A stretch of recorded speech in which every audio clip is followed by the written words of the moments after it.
back with this breaking news on the plea deal for Bryan Kohberger in the Idaho quadruple murder case. 2.5 years in and just 30 days, basically, till jury selection. My colleague Brian Entin, who broke this story, is back with me live, as is Mark Garagos, who is one of the best attorneys in the business and has been through his share of high-profile cases.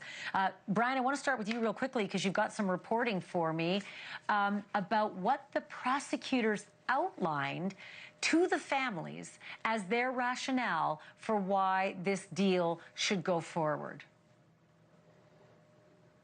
Yeah, I want to go through this list with you, Ashleigh, and kind of explain these different bullet points that they gave to the families about why they were supporting this plea deal. So they started with every trial, there's always risks. As we conveyed, we feel very confident about the strength of the state's case. However, this does not eliminate all risks associated with trial. They talked about a mistrial, hung jury, and the fact that this could result in the families having to go through the process again. They also said a month-long jury trial will impose an emotional, mental, financial, and physical toll on the families, friends, roommates of the victims without any certainty of an outcome. There would be some measure of finality if the defendant admits he was guilty of the murders. There is only one realistic way to get this type of closure, and that is through his entry of a guilty plea. So basically they were saying if the trial moved forward and he was pleading not guilty, they would have never gotten the satisfaction of a guilty plea.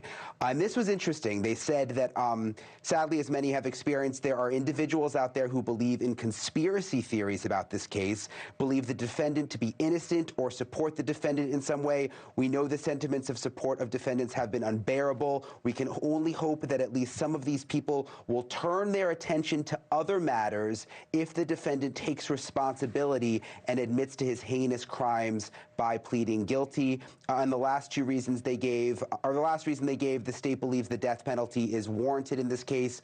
We've never wavered in that. However, they talked about how people can remain on death row for 30 or 40 years, which has happened in Idaho. There would be appeals, and that this would just drag on and on for the families. Ashleigh?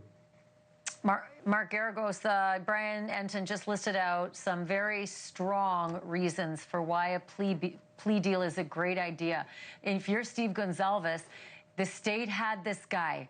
They had him dead to rights. They had overwhelming bad facts that, I mean, I don't know that Ann Taylor could have climbed that Everest with every tool in the toolbox.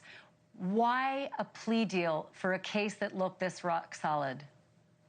You know, it shows you how jaded I suppose I am. I didn't understand why they took the plea deal, the defense. I don't get it. This is somebody, you know, that was my first reaction. I know that that may not be a popular reaction, but what's the advantage of him taking a plea deal to life without and no chance of appeal when it's a circumstantial case? Number one. Number two, the reasons the prosecutor gave here are compelling. I don't know. I've never had a trial where both the victims and the accused families hasn't said, how do you do this for a living? How do you go through a trial like this? Trials are not easy. Trials are some of the most stressful, unbelievably nerve-wracking things you could ever go through. And the idea of having a defendant get up, plead guilty, accept responsibility, say, I'm not going to appeal, waive my right to appeal, and all he gets is he's not going to sit on death row for 30 years or until such time as the death penalty may be eliminated, as it is in many states.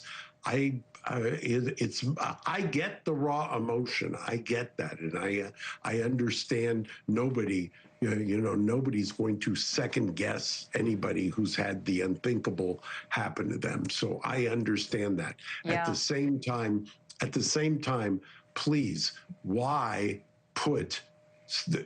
go through this just to have a jury say the same thing and then have to listen? Let me tell you what would end up happening. You get to a guilty verdict in the in that phase. You then get to a penalty phase, and you have to listen to mitigation evidence. If you're the victim at that point, and that's a legal conclusion, the victim, because somebody's been found guilty, you don't want to hear a litany of mitigation evidence about somebody who has been found guilty of killing your loved one. I can't think of anything worse. I don't want to hear about all the good things or all the problems or this or that. I just want the person gone.